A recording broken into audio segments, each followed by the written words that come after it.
want to begin by saying that there's a lot of beautiful people in Skidmore. A lot of beautiful people. Some you would say can look like celebrities. And I would ask you guys what celebrity you think I look like, but we don't have time for that, so I'm just going to say it out loud. I look like Willy Wonka.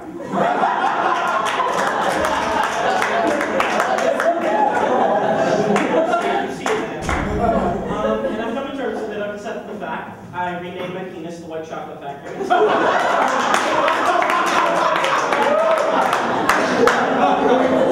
balls are now everlasting gobstoppers. But I've seen the movie and I'm not really a big fan. And I'm like one of those guys who like sees movies and then really criticizes them. So I've got like a list of things that piss me off about Willy Wonka and the Chocolate Factory. Number one, the contest is to win a trip to a factory. That's not a prize. That's a really shitty 4th grade field trip. That's just below the Renaissance Fair. Secondly, he wins the contest, and who does he bring? Not his mother or his father, who've been working hard to put food and clothing on the table. Yes, clothing on the table. Or his like little brother and sister who haven't eaten candy in like since they were born. But his grandpa, Mr. I'm gonna die soon. That guy like probably worked in a factory as a child. That guy, he's sick in bed for most of the movie, and then as soon as like they mention candy, he pops out. Like he's some sort of diabetic Popeye.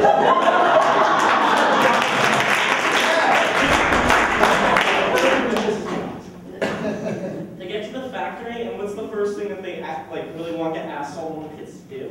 Is to lick the wallpaper. I tried doing that, it didn't taste like bananas, it tasted like lead poison. And like while they're licking it, like he's like in the background being all creepy and shit. Like, they're like, oh, the apples taste like apples. Oh, the bananas taste like bananas. Try the snozberries. Snozberries taste like snozberries. I'm not sure what the fuck the snozberry is, but I'm pretty sure that's what they make heroin at. So the fourth thing that pisses me off. They get inside that big like room with all the candy, like candy trees, candy teacups, big chocolate river.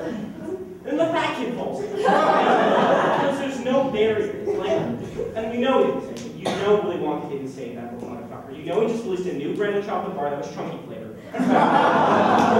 Just like overall, that place had way too many safety violations. I mean, there was a chocolate river with no barrier. There was the candy on the open where rats and small orphan children can get to it. And then there were like little balloons that were pretty much just cheap slave labor. I'm gonna put safety violations off to the side. Let's talk about Oompa Loompas for a second. I was watching this like the other month or week or whatever I watched it, and I noticed something about them. I couldn't think of what it reminded me of, and then I realized that Oompa Loompas pretty much was a combination of Pokemon and Guido midgets. And I know what a Guido midget looks like because I'm from Jersey. And they've got all the symptoms. For the Guidos, they've got the porcupine for the hair, they've got the spray tan from Home Depot, overalls, which are pretty much just full-body wife beaters. And then Pokemon, every once in a while, they like sing and dance. Like,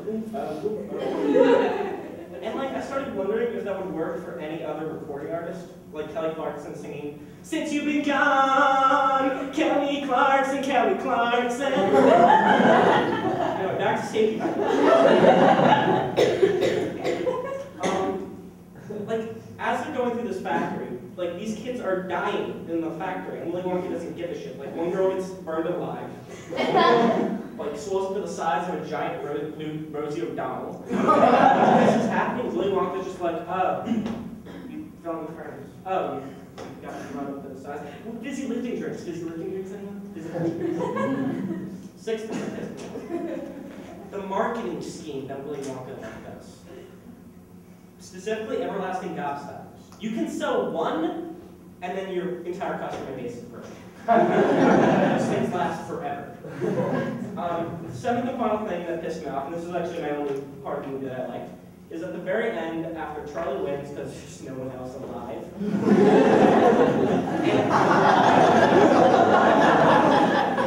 and Willy Wonka brings him to an elevator. Yet again, not a prize, really shitty 4th grade field trip. This one is right above state penitentiary. So they go up in this elevator, and they go up, and then and shoots out the roof, and Mr. Mink, I'm going to die soon, has a heart attack because he can't stand that. And this is my favorite part of the movie. The last line of the movie goes like this. Charlie, you know what happened to the boy who got everything he ever wanted? He lived happily ever after. And I wish they had shown like 10 seconds more, because there was like a little part that they cut out, and it goes like this.